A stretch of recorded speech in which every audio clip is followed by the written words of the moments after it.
Next month, NASA is planning to launch the first test flight of its Artemis 1 mission. The purpose of that is, of course, to put people back on the moon and then use that as a stepping stone to send them all the way to Mars.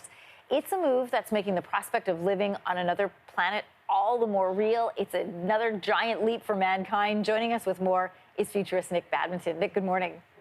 Good morning.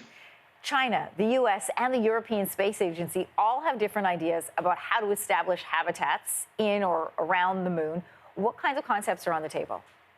Yeah, so what's interesting is in the last couple of years, China ran an experiment for 370 days to see if people could survive in a closed environment. And one team lasted 200 or so days by generating their own oxygen and water and food and everything that they needed. So they're thinking about these closed capsules in these closed environments. It's super exciting. The European Space Agency's trying to establish people on the moon by 2030 as well, and they're starting to think about 3D printed structures. So it's kind of an exciting time to start thinking about, how we can put people on these other planets. Yeah, and we were just showing some video. That would be one of those 3D printed structures that would then, land as a pod on the moon, and then somebody would live there.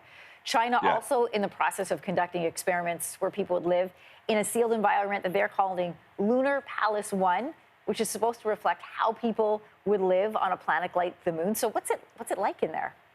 Yeah, it's small. There's a team of 4 to 6 people. So anyone that does go to the moon or eventually to Mars is going to be living very close quarters. Have to be very, very calm and very mentally stable. To basically live there. So these are places, like I said, they generate their own oxygen, grow their own food, and the water is obviously available from the sweat and the urine that they pass as humans. That does not sound pleasant. I'll stay on Earth for now. Those lunar bases are meant to serve, as we said, as a stepping stone to future mission to Mars. So we get everybody living on the moon with the goal of them moving to Mars. How would we even go about building structures there? Well, we can't just put, bags of concrete and building materials in a rocket and send it up. It's very, very expensive to do so. So there's been a lot of research around the world about taking the materials that you'd find on the moon or on Mars to print your own structures. Some university researchers at the University of Manchester have been playing with the idea of using our own blood and our own urine mixed with the materials that we find, the dust on the moon and the dust on Mars to build bricks. And it's actually proven to be showing a lot of promise to be able to build these structures. Obviously, it takes a long time to do so, but we might send teams for like 2 years to Mars, and after those 2 years, they can actually have something that's built from humanity's blood, sweat, and tears. Literally from their blood, sweat, and tears. Okay, let's talk about Mars. There's no liquid water. There's not enough oxygen to breathe. And judging from the plans that are on the table, what could we expect? Could we call it living, really, if you're there on Mars?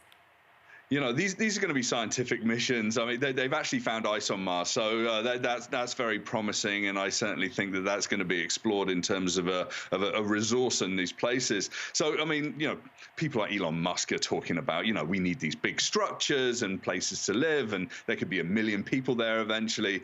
I think we're a very, very long way. We're talking hundreds of years away from that kind of reality. But, we're going to establish scientific colonies there. It's going to be very small. Hopefully, it's going to be collaborative across nations in the world. But these are really exciting times for interplanetary travel and exploration, but it's going to be a really tough road.